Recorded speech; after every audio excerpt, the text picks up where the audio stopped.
You're welcome back. This is Newsfile, it's your most authoritative news analysis platform. And here on Newsfile, we put Ghana first. And this program is brought to you by the candidate sponsorship of Bank of Africa Strong as a group, includes a partner MTN. Everywhere you go, Ashasi University, educating ethical and entrepreneurial leaders for Africa.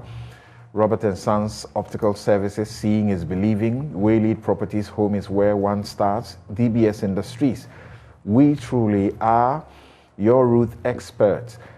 CBG, we stand with you. Fabrimental, your partner in steel. Duraplast, where Duraplast goes, water flows. And the Barstow School. Start here, go everywhere. I'll share a few of your comments with you, and then we move on to the education front. Now, this one, okay, you say that, you tweet that if the John Kuma is saying the economy is doing great and it is to do better, then why the e-levy? So far, they have not been accountable, so we are also not comfortable paying the e-levy, and hence we will deactivate our Momo accounts. Well, there's a no-calls day on the 8th of February coming up. Prempe Nanaya says that is it not ironic that John Kuma is telling us that in the midst of COVID, the GRA was able to beat their revenue target. However, they still blame our economic woes on COVID, still struggling to marry this. Koko Eje says the LI 2177 clearly gives such detail on how explosives should be carried. But like everything in this country, we like to cut corners, forgetting that shortcuts have consequences. Little Tete says a critical look into the Bogoso Apiatse explosion clearly shows there has been no education, especially for the communities at large, in dealing with explosives, and that is worrying. Well, when the driver asked them to take cover, leave the place, they were interested in rather gathering by the explosives and taking shots. That was really, really terrible. Man Friday says, with this issue, no proper investigation will be done, so corrective action and preventive action will be outlined, and certainly it may happen again and the poor will die. Their homes will be ripped off and no proper compensation will be paid. Baba Chairman says, Newsfile, we simply don't just learn as a country. And once again, we have activated our firefighting approach.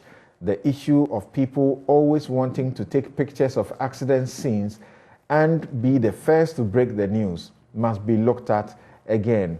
Nana Pihene says, truth be told, a good chunk of our public institutions mandated by law to employ proper regulations, checks and balances, and monitoring evaluations refuse to work, culminating in sheer systematic failures, wasting lives in the process. And finally, Dom Rich says, looks like we have been using these commissions to whitewash structural and procedural lapses in how we enforce the law. The question is, what oversight roles has the ministry and its agencies been performing to ensure that individuals and companies comply with the law? Thank you for your messages. Now, let's get to meet our next set of guests as we go into the classroom to check why the new semester system that we were told had come to stay has suddenly been abandoned. So, I've got this this very interesting message I really wanted to share because it's from a victim of the situation in Bogoso, and it's telling us about circumstances that they still think that attention ought to be given so that some of them are not left unattended. I'll look for it and bring it back to you. Now, my guest in the studio, Michael Insoa, is chairman of the GES Council. Also here is Kofi Asare, Executive Director, Africa Education Watch. Gentlemen, good morning, and thank you very much for joining us. Reverend Isaac Owusu is president of the Ghana National Association of Teachers. Thank you also for joining us by Zoom. All right, so let's begin right here.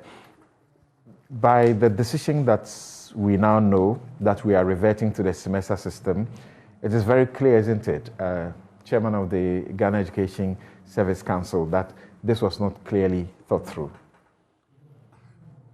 Thank you very much. I think your question is that, this thing was just put out for the consumption of the public, but that is not the case. Of course, every year, we have to bring out the calendar for the year. And a lot of things are taken into consideration. We don't even repeat the previous years because of, so you need to look at when certain holidays, and then the number of weeks that we will require in order to, go through everything that we need to do. So all these things went through, and in fact, a committee, the ministerial committee on timetable, were put together, and then in the end we came out with this.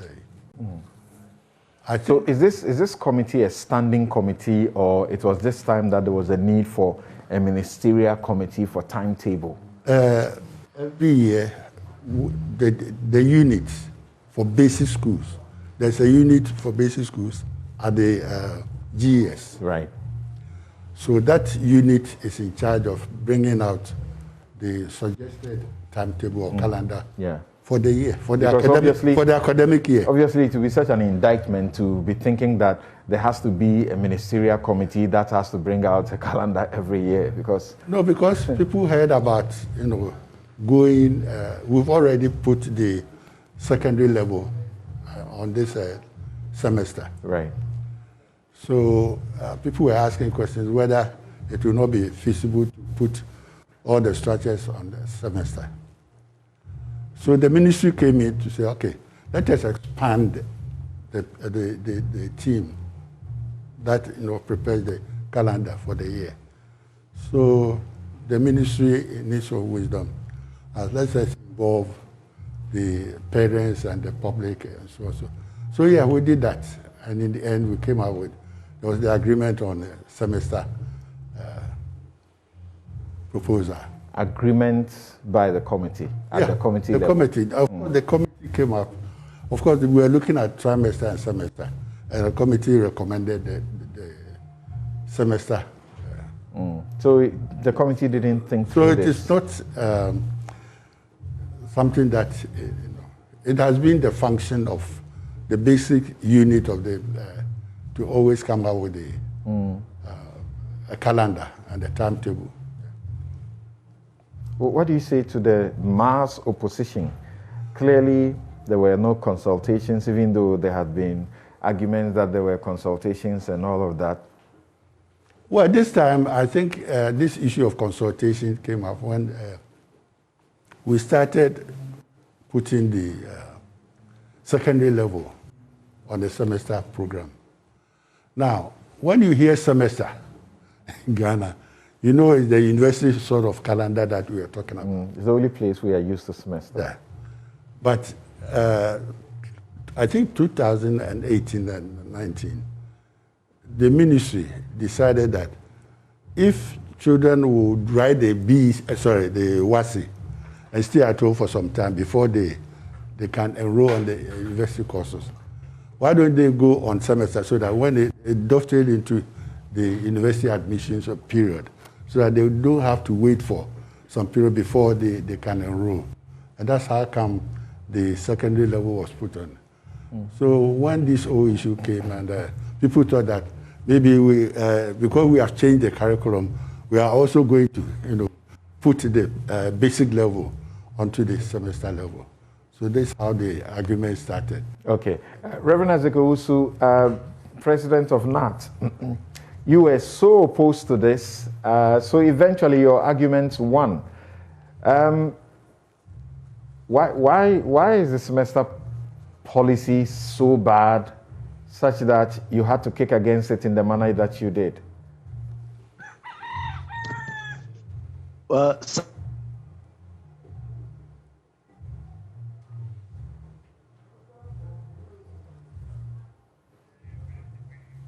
Okay, I heard you as you commenced, but it's gone off.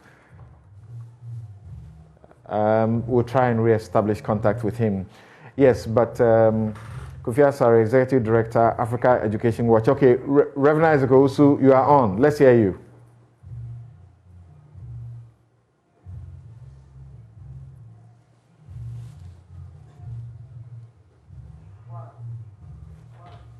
And unfortunately, I can't hear him. Yes, go ahead. I can hear you now. You need to unmute your mic. Is that a problem?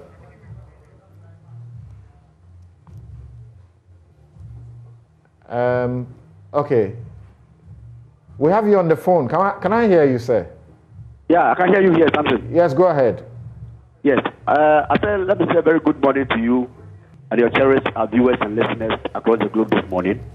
And also a very good morning to my council chairman, Mr. Shua, and the other colleague at studio.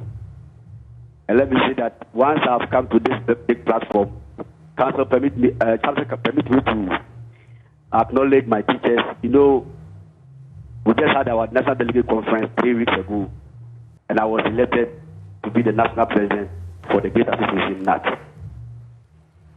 Now, congratulations. Samson, yes. You know that at the basic level, the semester system has never been part of our structure. It was during the free secondary school implementation that, due to the challenge the government was facing, then the GES adopted the double track system, which came together with the semester system because of the challenge of infrastructure. Then in 2020-2021, due to the outbreak of COVID-19, and schools were closed down, and we needed to prepare our JHS students for the BC and subsequently for their promotional exams, those in JHS 1 and JHS 2. So the idea from the GES management was that because the children and the teachers have sat for long, to adopt the semester system at the JHS level to enable the teachers and the students to at least recover the lost period. And so we agreed and we implemented the semester system at the JHS. But the idea was that the semester at the JHS level was never going to be a permanent system that we are going to operate. Now, though we've not been able to eradicate the COVID-19 totally from the country, but at least if you compare today to the year 2021, at least today is far better than last year. And so we were of the view that once, due to a challenge, we were able to absorb the JHS semester system, and things are at least being normalized. We should rather ask the JHS to come back to their normal semester system, not to include KG pupils and the primary pupils together with the JHS. So that is why we felt that if you look at the longevity of how the children, especially the kindergarten children and the primary, are going to be in school for long, psychologically, the effect it will have on the children, it will be unbearable for us as teachers and as a nation.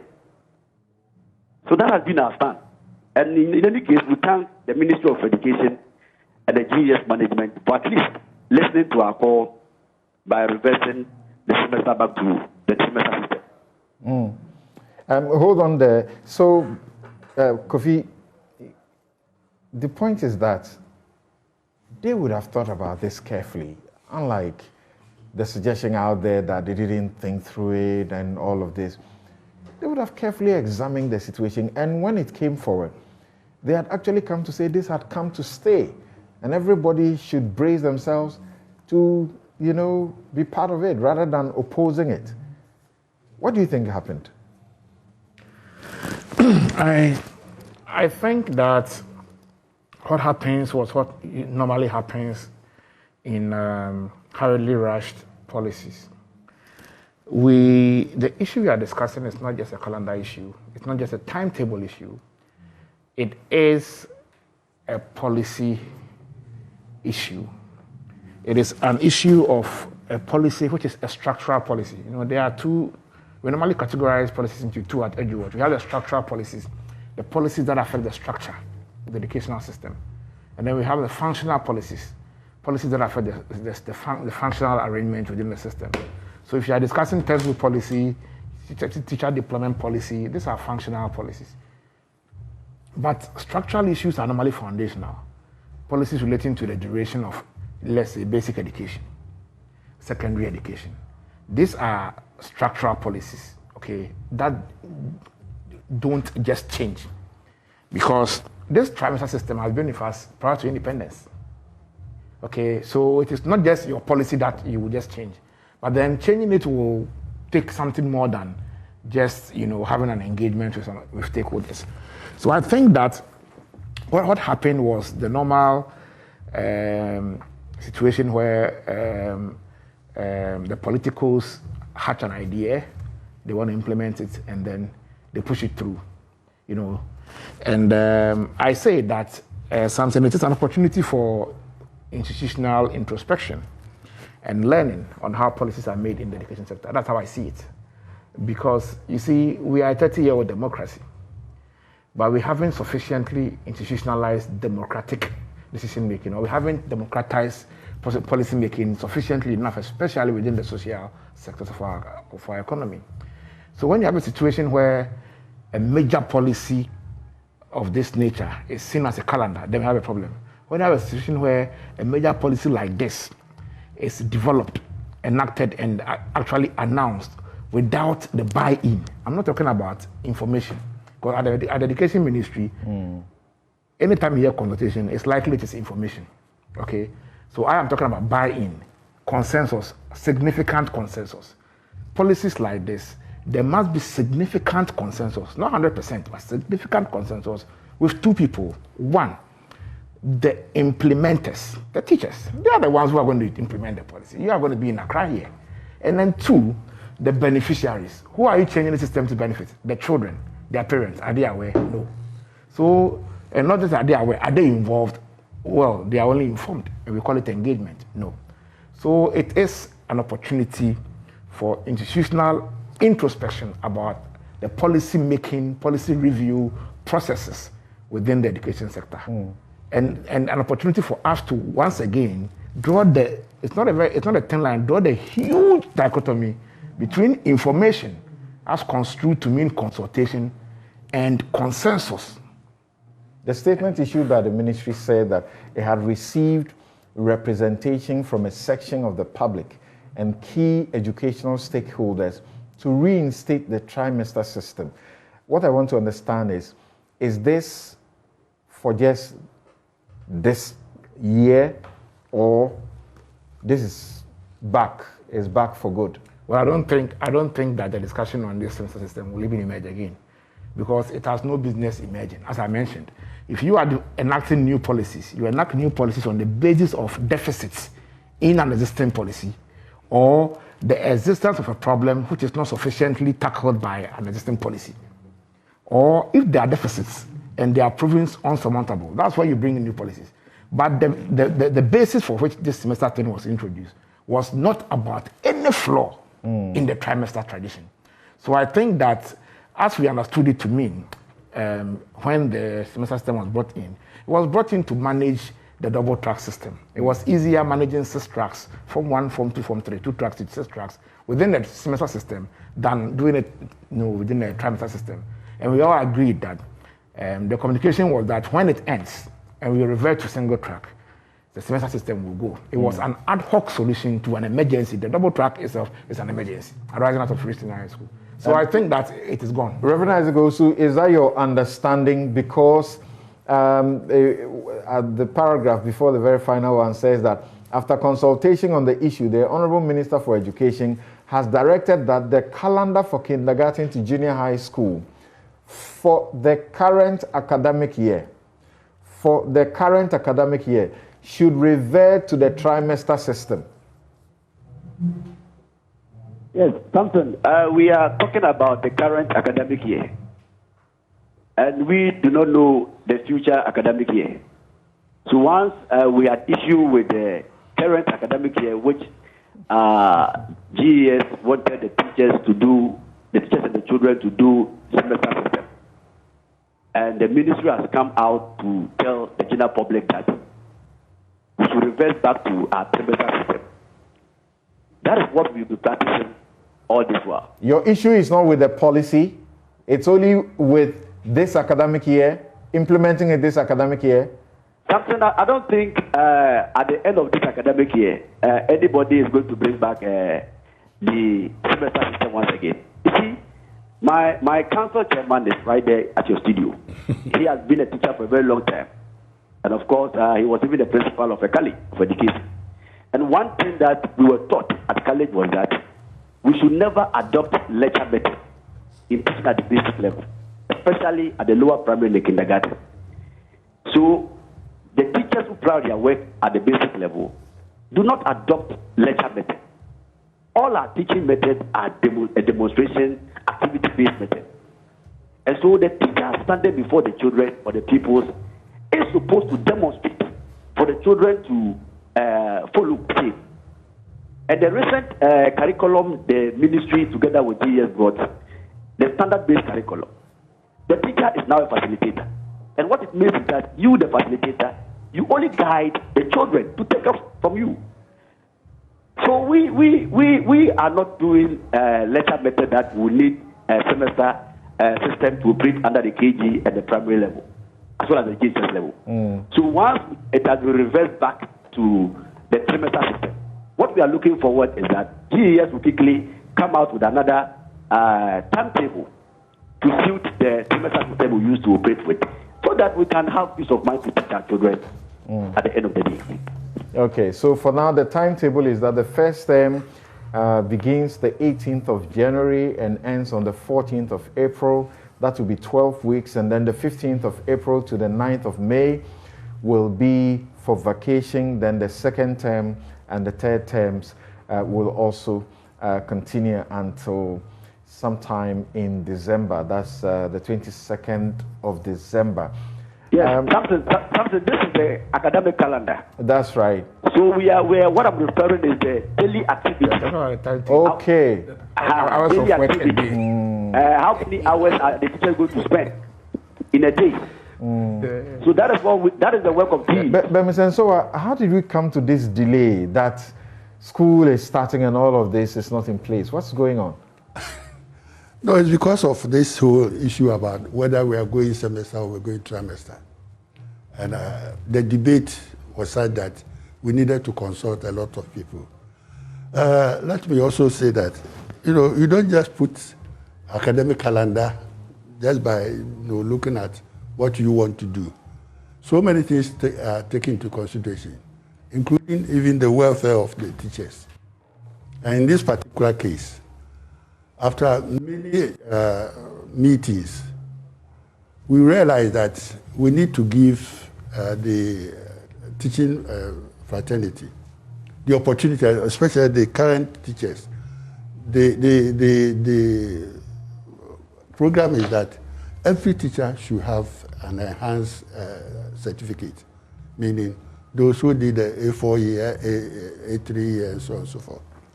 They need to upgrade their qualifications. And in doing that, they enroll on sandwich courses with the universities. We realize that when the universities start their program for the sandwich courses, teachers leave the classroom to attend, for their sandwich courses. In that case, we have many empty classrooms, and we say, no, this is not good, and we are not going to allow that.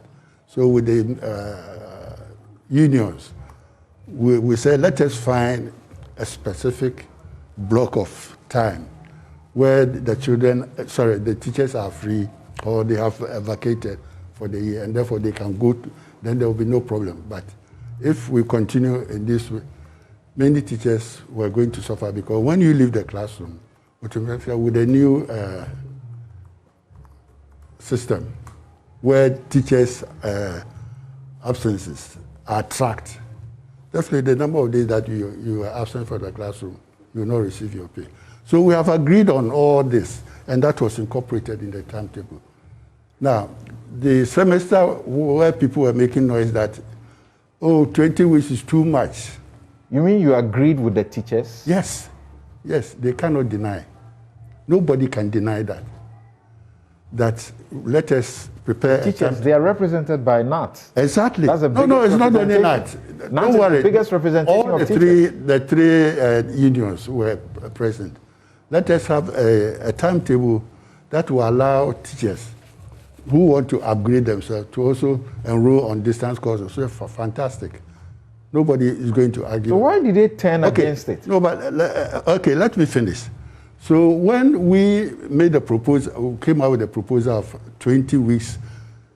But the 20 weeks, if you see the blocks, you see that after 10 weeks, there's a break for 10 days for the children to go and rest and come back for another 10 days. That is the block for the 20 weeks. I see. So there was, because at the end of, when we finish their academic calendar, then there will be about 10 weeks, so-called holidays, where those who have enrolled on distance education courses or will be able to attend their 8 weeks sandwich courses, attend their 8 weeks sandwich courses, so that there will be no problem. I see. Wait, let me get Reverend Owusu, Isaac Owusu, about this. So you guys met, you agreed on this, and then you made a U-turn and deceived the public that you have not been consulted on this issue? Samson, thank you very much once again. And let me say that not as a union, at the time the invitation came to us was the time we were having our national delegate conference. And we admitted that the call came to our general secretary. But as at that time, my council chairman will admit that he was even at our conference. So we couldn't honor the invitation. But the other unions were there. The other unions were to honor the invitation. But not who is holding the collective bargaining certificate was unable to attend. Because that was our higher decision-making body conference that we were having, of which every member was busy doing one or two things. So NAT was not present at that particular meeting. I see. Kofi, were you aware of this? Sorry, let me just... No, I'm surprised you say NAT was not there. At what point that we came to this agreement that we should make sure we have a block of holidays where teachers can enroll? He's the president. He says he wasn't there. They were not there. Oh. We should take his word for it. Okay, no, I'm not going to argue with you, but you see, these are things that informed the final draft of the calendar. That, yes, it's semester, 20 weeks, but it's not, children are not going to sit in the classroom for 20 weeks. They will do 10 weeks, go for a short break, 10 days, and then come back and do the other 10 weeks. And the bigger interest it serves is for teachers who need to upgrade themselves. And parents were also happy because of this kind of thing. Really? But for anybody to say they were not part. Okay. So now that this is happening, there will be no time for anybody to go for 8 week distance education while the calendar is in place. Sounds like punishment. Oh, it's not punishment. We brought this thing so that it will serve the interest of everybody. But they were doing it anyway, so they will continue. Well, no, now you can't do it because attendance is closely monitored. So, well, you need to have another time to do it. Maybe if it's the evening classes, then there's no problem. All right. But when they do that, it serves the interest of the education service, the ministry, and all of us collectively, yes, when they improve themselves. Yes, Kofi, yeah. Finally, what will you say? I was asking if you are aware about these circumstances. I am aware there was a meeting. Yeah. There was one meeting, only one meeting. And then the invitation was sent through, they give them hours notice on that same day. Oh. And then I'm saying that's what I'm aware of. Okay. And then the teacher unions were then doing their, NAT was in Kumasi also. And then so they had people represent them. But that meeting was to inform them about what had been done. That was the only meeting I am told that they attended. And a meeting is obviously to receive information because consultation that builds consensus is not done in one meeting. More so when that committee was set up long ago. It wasn't set up in 1 week. Okay. But let me quickly say that the argument about the semester system being a cure to teacher absenteeism as espoused by the deputy DG and then being repeated by the chairman of the council chair needs to be put within the right perspective. The last time there was a massive upgrading of teachers was between 2004, 2005, 2006 when the UTTDB on training diploma in basic education program was rolled out to give teachers an opportunity to upgrade to become diplomates. Since then, any time there is an effort or a policy to upgrade teachers massively, tertiary institutions have always adjusted their timetable to fit within the vacation. So the impression shouldn't be created that there is a fixed rule that if you don't go on vacation this year, you can't go and upgrade. No. Tertiary institutions are making most of their financing now from the IGF. Yeah, the continuing education policy or system. It's a major source flexible. of IGF. Exactly. Right. It's a major source of IGF to the tertiary institutions. If you look at the budgets, the allocation of IGF, the contribution of IGF to tertiary education financing is now huge. So they will always adjust to fit within the vacation. So the impression should be created that it is actually cast in stone that if you don't vacate at this time within the semester, you can't go. Secondly, what did the semester schedule say? It said that students are going to be in school, teachers are going to be in school from January to June. As we speak, the Sunway timetable for University of Cape Coast is May, June. University of Cape Coast. All right. It's May, June this year. But in the semester timetable, May, June was still school session. That's exactly. So how would that have happened? No, that is something that people don't know. All right. We have agreed with the universities to have a timetable. In fact, yesterday when we had a meeting with them, he's going to reiterate this point that any university that has a timetable that sort of runs into. Okay. Well, unfortunately, they will have to have timetable. This is where we have come to. In line with. The same way they were realigned to the. Thank you, gentlemen. Thank you, gentlemen. The chairman of the GES Council, Michael Insoa, Kofi Asare is Executive Director, Africa Education Watch, and Reverend Isaac Owusu is President of NAT. Thank you all so very much. This is Newsfile. It's your most authoritative news analysis platform. And here on Newsfile, we put Ghana first. So the semester system is not going to work. It is the trimester system that has been reverted to by the Education Ministry and the GES. Thank you very much. Okay. On the indignation and disappointment of the NDC minority by the Ghana Armed Forces and by extension the executive arm of government to withdraw the providing for the safety and security of Right Honorable Speaker Alban Bakbin. The action is not only cruel and discriminatory, but does not not well for the unity of the state and for the stability of the republic.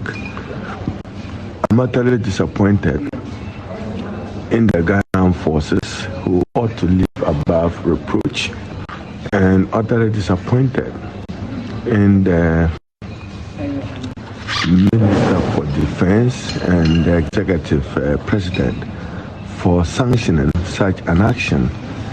For what gain? For what political gain? It's not healthy for our democracy, and not when you are seeking to build a consensus. You engage in this show of brute force. It's ugly for our democracy. The developments are not good at all. And you expect that tomorrow you come saying that you want to build consensus? Consensus with whom? What is even more worrying is the fact that ministers of state have provided military guards and supported by soldiers, chief executive officers, even chairpersons of commission have 4, 5, 6, 7 military personnel around them. And we cannot have this for the third most important person of our republic, the Speaker of Parliament. That's cruel, that's inhumane, and that's discriminatory. We would not countenance these discriminatory actions of the executive intended to gag or intended to weaken the political minority, to weaken the political opposition, to serve what gains. The Ghana Armed Forces is a state institution, and one expects that they would know that they owe the high public officer, Right Honorable Speaker Alban Bagbin, a duty of care and a standard of care in respect of his safety and security. He is simply not ordinary, and same courtesies, privileges, and facilities that are extended to the president, the vice president, same ought to be installed for the protection of the speaker. I'm utterly disappointed. So that's the minority leader in Parliament, Haruna Idrisu. I'm joined by the Deputy Majority Leader, Alexander Kwamina Afenyomaking, and also Colonel Festus Abuaji, author and consultant. Let me begin with Colonel Festus Abuaji. Do you agree with the position by the minority that this is intended to gag? They don't want to take the explanations that have been given by the states in this regard.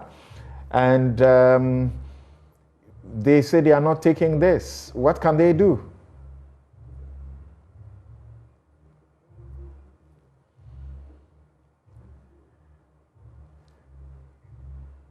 Please unmute your mic.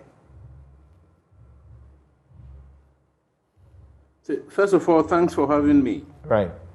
And please permit me not to answer your question in the yes or no manner.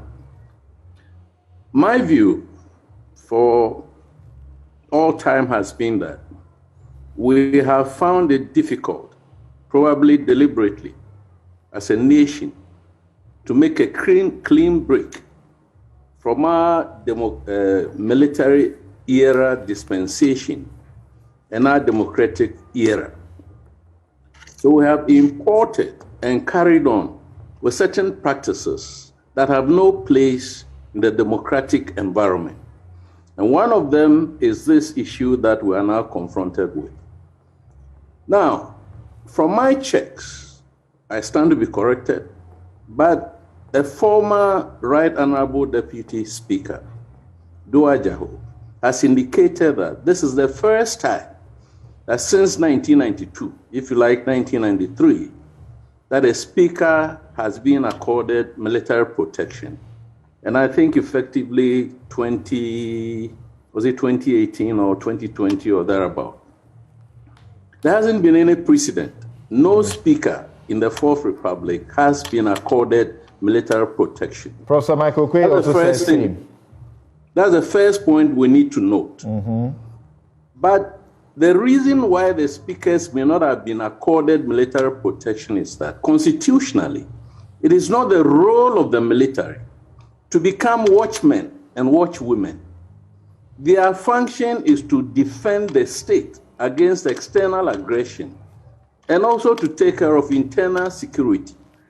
So in the domain of internal security, if there are exigencies that expose some office public holders to danger or risk, then by executive order, the president or commander-in-chief can direct the armed forces to provide protection to certain individuals. We realize from the documents that are circulating on social media that it was the Office of Parliament or the Marshal or whoever in Parliament, Parliamentary Service or some entity like that, that wrote to the Ghana Armed Forces directly asking that the speaker must be provided military protection, and indeed went ahead and specified the personnel that should be provided. Now, that is wrong. You see, it is absolutely wrong. It puts the military in a very awkward position as we're experiencing now. The third point is that fine, be it as it may, if the military is withdrawing the speaker's protection for whatever reason, we know empirically that there are individuals in this country, and I think the minority caucus leader referred to that, who have military protection without any basis whatsoever. And that is where the selectivity comes in, the discriminatory ways of using public resources or state resources.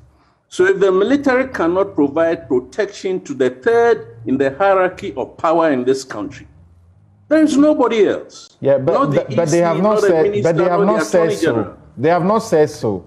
What they have said is a question of procedural lapse, and that's what they needed to cure. That's what they've told us. So we have heard in the media, in the wider public discourse, that a decision made by a predecessor, i.e. in this case the CDS at the time that the approval was made, that the successor cannot and should not, in good faith, change that decision. But we need to broaden the debate beyond the specificities of this speaker. And that's the point I'm trying to raise. That fundamentally... No, but when the debate is raised about other people who have military protection, the military has not come forward to say that there was any procedural problem with how those officers were sent to them. There is a procedural issue. I have suggested that the only instance interpreting the Constitution that certain individuals should be accorded military protection is in situations of internal security. There has not been any internal security. And even if there was internal security at the time of the elections, are we still in that state of internal security? Then beyond that, publicly, in accordance with the principles of rule of law, the state should be told that in view of certain circumstances prevailing in the state, certain individuals are being accorded military protection. To the best of my knowledge, and in discussions with a number of retired and serving officers, there hasn't been any such declaration. And that is the point I made, that we are being ad hoc, we are being selective, we are being discriminatory. So in a sense, the minority caucus leader is right. By making those arguments. Okay, hold on for me. Let me see. Do I have Mr. Afeyamarking on the line? Oh, did I lose him? Okay, I think I just lost Mr. Afeyamarking. But some insider information we are getting, it does appear that clearly this ought not be out there in the public because it's a security issue. Unfortunately, it's already out there. It does appear that the process of approval for those 4 officers, and remember one of them was already stationed in Parliament, was attached to Parliament, for their approval, like you mentioned, the Speaker handpicked them. That's number one, yes. It's wrong that you say. And then number 2, that the process of approval appears not to have been completed or consummated, and yet they were sent there. So that is the questioning of the procedural problem for which they were seeking to withdraw them. And we understand also that if you are giving a military support in this circumstance, the military ought not take the front role. It does appear in Babing's case, they were the more visible officers in his security attachment. Do you agree?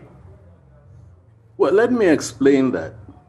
If the military, or when the military assigned those personnel, the military would have prescribed the tasks that they were to play in providing security to the Speaker. But we should not run away from the fact, and that's the point I'm trying to make, that in a democratic era, the military must not be doing this work. It must be the police. You see it. And the police has got capacity, well-trained resources to do the same thing that the military is doing. Let me also put it this way. It is not appropriate, or is it appropriate, that a member of an arm of government can write to the Ghana Armed Forces asking for certain facilities? So the vice president, for instance, especially because he's the chairperson of the council, Armed Forces Council, takes his pen and writes to the Ghana Armed Forces to accord him specifically certain privileges. It's not appropriate. How would you advise this issue be resolved? Now, the issue will be resolved if we interpreted and adhere to the principles of constitutional democratic governance, which is that the military must not be doing certain things, including protecting certain individuals, except and unless in states of emergency. That is the bottom line.